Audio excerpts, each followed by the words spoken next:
And now we're live. There we go. All right. Ooh, I love this song. It is. It's part of the whole experience. So welcome back. Here we are, Tuesday. Yes, Tuesday. Abnormal day of the week to record, but yes. Well, I love your background, man. That's a cool logo there that you got going. You picked a good spot. It is I'm literally in an office, in a conference, a 4-person conference room that I'm doing this out of. Very nice. Very nice. Well, we've got a couple fun topics for today. I think these are kind of a good sampling of some degenerate DeFi things that are going on, some TradFi things that are going on. Maybe the first here, do you want me to give you some background on this restaking credit card news that's coming out? Yeah. So for the folks that haven't been following the restaking ecosystem, it's all about taking existing staked Ether, platforms that are very popular like Lido or Rocket Pool ETH, things like that. People who have staked ETH into and expecting a reward, they can now restake those with tokens platforms that are called LRTs, liquid restake tokens. So EtherFi is a big example of it. Renzo is a big example of it. Pretty significant multi-billion-dollar market cap in general. One of these, actually the largest by market cap, a company called EtherFi that just released their token a few months ago, recently came out with a new product announcement where they're going to allow users to issue a credit card based on the balance of the amount that they have restaked through their protocol. This is the first time I've seen even a staking protocol offer a debit or a credit facility to their balance, let alone a restaking protocol. What do you think, Eshan? Who's the credit card backed? Is it like a Visa credit card, a Discover, a MasterCard? Like, do we know? And which bank? Do we know which bank is like backing it? We know that it's going to be a Visa credit card, but they haven't released the bank that they're going to be doing this through, which is a really good question. Would it be based in the U.S.? Would they have to go outside the U.S. to do this? Is EtherFi an American company? And it depends on who the customers are, but like most likely my guess is that it's either an American or European company, and the customers for the credit card will either be American or Europeans. And so just, probably an American or European bank. Well, it says that they're based in the Cayman Islands. So does that mean that they have to do business? They have to get like a money exchange license in the US? I don't know. I'm not familiar with like the laws around if you're based in the Caymans and what you need to do. But my sense is that like generally if you are issuing a credit card that is available in America, because you can't just issue a credit card, you have to like work with the regulators, right? And they need to like and then you need to have a bank, right? The bank is the one that is like backing the actual money transfer. So I'm assuming that they have to work with different banks in different countries for different credit cards. And so if it's in the U.S., they'll work with American bank. That's fair. I mean, do you think this is too risky to take something you're taking ETH and then you're staking ETH and then you're restaking your ETH and then you're issuing a credit card against that balance? Do you think that, I mean, maybe they could issue controls in the smart contracts. They could like almost I think they could issue like real time, loan contracts against it, like almost like through Aave. So like, if you want to spend some amount, it takes out a loan against that through like a loan provider and then issues USDC against it in some extent. Do you think it's practical, or do you think it's like getting too over leveraged to give people credit against those positions? I mean, I'm not familiar with their business model, but like this seems like a double leverage play, right? So like, I mean, it's not really leverage, right? It's really just asset switching. So you're taking your ETH, you're restaking that. You get restaked ETH, or say you get staked ETH. You restake that staked ETH. That's a lot of staking. And then based on the restake, you're getting credit card. I assume there's like some lockup period and other stuff that they require. And then if the credit card is coming from a bank, where does this, like, are you using do you know if it's like the wallet it's connected to it is the mobile, it is your wallet that's connected to the credit card, right? So like over time, what are you how are you paying the credit card? Because if you're paying it with your restaked ETH, that means the original ETH that you're going to get back is less, right? And if you're paying it with your regular bank account and you're underwriting it based on the restake ETH, that would make a lot more sense to me because like I can't imagine somebody being like, doing all the staking and restaking at the end of the day to use a credit card and using that as an account balance. So it's probably like that's probably the collateral, that's probably the underwriting, formula of like what your credit card should be. And then, they probably are modeling a bunch of stuff to understand like, okay, well, if you've, you know, staked ETH, gotten that, restaked it, gotten your restaked, and then using that as collateral, what is the probability of you defaulting, or is the probability of you not paying your monthly fee? And, at the end, like, what does that customer conversion look like for, customers who are paying the full money on the card by the end of the month or the end of the year? It's an interesting like evolution of the thought of what credit means in crypto versus TradFi, because like in TradFi we have, people's credit payment history. In crypto, there isn't like a legal payment history per se. There is your collateral, to your point, which is your stake. But then like, restate capital traditionally has just been like a static asset. Maybe you get a token out of it that you can swap around, but it hasn't been seen as like a collateral for a lending position. So maybe that's a new frontier, is to take something that's otherwise very stable and use it as collateral for loans. Yeah, I mean, the credit score is like the main way that credit card companies look at your credit worthiness. They actually have like a pretty advanced, like they look in credit score and they look at other things, right? I think one thing that like the whole fintech revolution um, progressed to is that maybe credit score is not like the best form of looking at someone's, like if someone's trustworthy or not, because like there are a lot of people who don't have enough credit or have very new credit or didn't get access to credit, and so like they might be trustworthy, but you have to look at different metrics, right? And so an example of this is like uh DoorDash Capital and and Square Capital. They offer loans to the businesses that are on their platform, right? So like Square is this thing where like you're in retail, I go buy a coffee at a coffee shop and they use the Square device to do the actual transaction, right? And so Square has a history of the transactions. So, and if you bank with Square, what they'll do is they will be like, instead of being like what your credit score is, they can actually see, the amount of money going into your bank account, the amount of transactions and the amount of like money going out of your bank account. And instead of giving you loans based on, your credit score as a business, they will, or as the person who owns the business, like their personal guarantee, they'll give you a loan based on, they'll give you credit based on, the business that you're doing. Like So cash now this is flow. like B2B. Yeah, cash flow. This is B2B, but there are other versions of B2C that people have been doing where people are getting credit cards at like really low income people or people who haven't built credit lines using other metrics. So like this is now, to me, this looks like a new form. Someone's trying to like innovate or experiment with a new form of underwriting credit cards that, you traditionally haven't seen. So I think this is pretty cool. To what extent, like how many consumers are actually, staking their ETH, to staking their restaking their staked ETH, right? That's always a mouthful. Restaking their staked ETH, and then like one credit cards based on that. That is like, we'll see. But like, I think this is where like there's this like pretty innovative new way of underwriting credit cards, in my opinion. It's great. I totally agree. It's great to see people pushing the boundaries. So we'll stay on top of it and see how it plays out. Yeah. Yeah. Another interesting topic, which is kind of a flashback from last year. Last year was L2 summer, as we all Yes, it was. celebrated many times together. Well, it turns out L2 summer is back. So congratulations to all of us.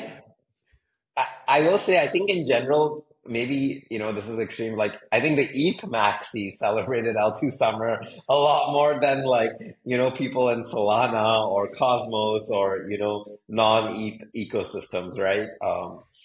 Oh yes. Oh yes. Absolutely. Absolutely. Yeah, no, yeah. It depends on what tribe you're part of at any given point in time and where your bags are. But in Yeah. the base and the Coinbase community, it is actually, I guess, on-chain summer again for them, which is great. Except for one of their older, more notable partners, FriendTech. Some people might remember FriendTech as the big social media platform that came online. I want to see, how long ago was it? 6 months ago, early May. No, sorry, more recently. It looks like it was early May when they first came online, with a market cap of about $100 million running on Base. Turns out they're no longer feeling welcome in the Base community. Their leader of the team, Xerox Racer, just sent out a tweet a couple days ago saying, we are trying to find a way to migrate off of Base, that is Coinbase's L2, without causing disruption for users. And we were even going to pay $200,000 bounty for someone to help us migrate off of Base L2. And they go on to talk about how their investors felt like they were being ostracized after the success of Farcaster, competing social media platforms. What do you think, Eshan? Do you think that folks should have this ability to migrate so easily off of L2s? Do you think this is like a trend, this kind of portability issue, if they're not getting the right attention or love that they want I from mean, their provider? so Base is built on OP Stack, and it is part of the superchain community. And one of superchain's selling points is, hey, if you don't like this L2, you can, now I don't think it's implemented, but it's one of the selling points of superchain is that you can transfer from one L2 to another L2 pretty seamlessly. Now, how long it takes for that to happen, we don't know, but, isn't this good? Isn't this like, okay, I mean, forget like, OX Racer and like what's happening with FriendTech, but conceptually, the fact that like, they can move from one ecosystem to another pretty easily, and hopefully it doesn't affect their customers or, like, user base, that should be a celebrated thing in crypto, right? For a long time, we spoke about how it's like a lot of silos and it's very hard to move your tech from one to another. So I think this is, in general, the fact that someone can do this is good. I think what's more interesting is like, why after so long are they moving from Base, And didn't the token price of the token go down like 90% after we made the announcement? Yes, I think it took like at least a 30 to 40% dip after they made that announcement to go off Base. Yeah, So that's not the market good. was not pleased. Right. That's actually, says a lot. Like, one, it says a lot about like, the product that Coinbase has built with Base, right? Like there was a lot of skepticism that, Coinbase, which is a centralized, exchange, would be able to build an open source L2 that's decentralized and people would value. I think that one, they've proven that they can, and the crypto community values Base as an L2. But two, I think it's bad because like if the superchain narrative holds up, you should be able to be like, you know what, this L2 is not holding up and I can move my entire product to another L2, superchain L2 on the OP stack, and it should not affect, the valuation of the token. What do you think? No, it's a great point. It's like, if the valuation dropped so quickly and the market depreciated the value of the token so quickly, does that mean that they feel like if these folks move off of Base, that they're going to run into issues with that migration, or they're worried that the user base will no longer want to work with them because users have other funds? For context, for folks that aren't following this market, there's a website called L2Beat, L2Beat.com specifically, that gives you the market cap of all these layer twos. Like Arbitrum is the biggest, it's 18 billion. OP mainnet is the second largest, it's like 7 billion. And then Coinbase's L2 is about 6 billion. So it's a substantial top 3 player lot of assets on there. I don't know exactly what it says, but it definitely sends a strong message when you lose a third of your token's valuation just by announcing that you're going to change the underlying technical infrastructure that it's running on. Yeah. I think that's not good. Yeah, I think it's either not good, like there's a lot of FUD in the market of like moving off base. So like Coinbase was doing something behind the scenes um, to like, disincentivize people leaving base, or the market is saying that, hey, migration is not easy today and there's like a lot of risk. And so we're gonna devalue the token until that risk has been justified, right? And like we now think there's no more risk left. And so I think what you're saying, I think actually I believe the latter. So I think what you're saying sounds right to me.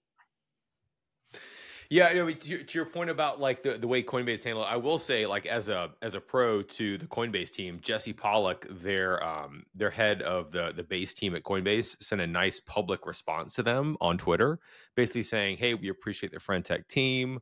We've tried to support their innovation as much as possible. We understand they have some concerns, and we'll support them migrating off if they choose to." So it's a huge kudos to the base community that they're being so diplomatic. I mean, but what else are you supposed to do, right? Like, if you care about your customers and like don't want to look like an asshole, like what exactly? Like, they're not going to be like, f these guys, like they've been super ungrateful, they suck, etc. Like, I mean, we don't know the politics or whatever, so I don't want to say like that's what happened. I mean, I'm not saying that's what happened, but I'm saying like what are they going to do, right? They're going to be like, yeah, we wish they weren't leaving. Like we hear their concerns, blah blah blah, right?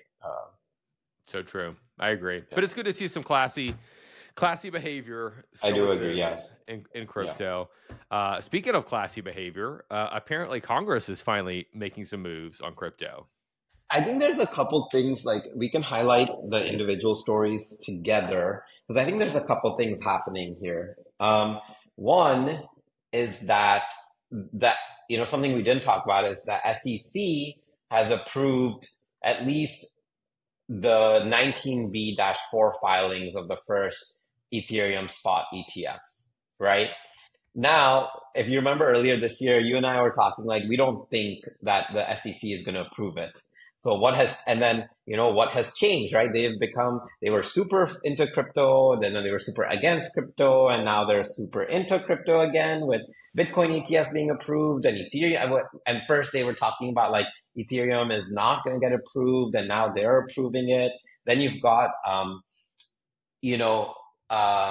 Congress passing this bill, right? It doesn't solve all problems, but it's a very good step in the right direction. And then you've got Biden, who used to say like, oh, I'll veto any crypto bill, has not said that he's going to veto this crypto bill.